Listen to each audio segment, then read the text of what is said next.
came from a really small town in a really rural area, and basically if you weren't straight, you hid it and didn't talk about it, and it was this taboo subject. And then you come here and it's not really as taboo, it's more open, and no one really talks about it. And to find out you are, it kind of breaks your worldview in a lot of ways.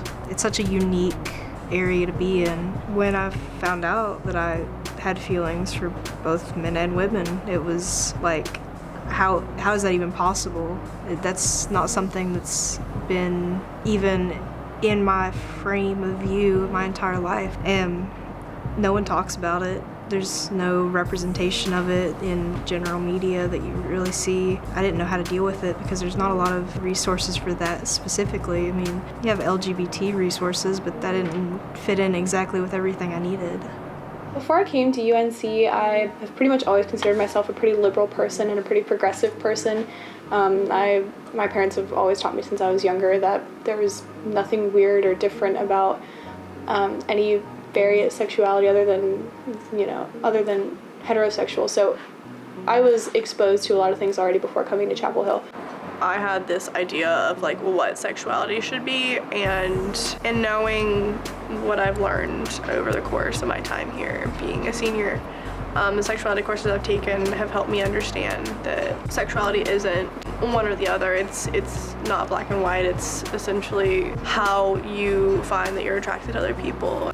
I guess when I think of the word sexuality, I think of it as more of a fluid thing, something that's not really solid or set in stone ever in somebody's life, something that is definitely like up to change as you grow and learn as a person.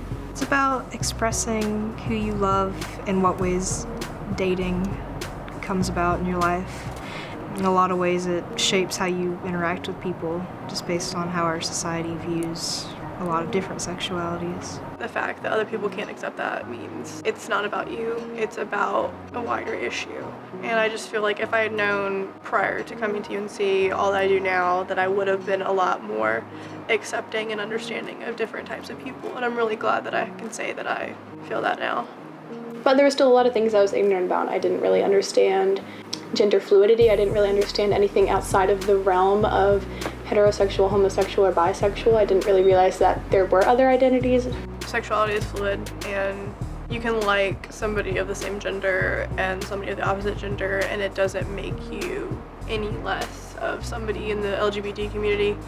It's also a lot of the fact that like you're going to be kind of discriminated against and judged on both sides, that you're not a real lesbian or gay person, for instance, or not a real heterosexual. I never had a framework to think about those questions in my head that I knew I had, but didn't really have a way to verbalize it. So it's definitely been an eye-opening experience.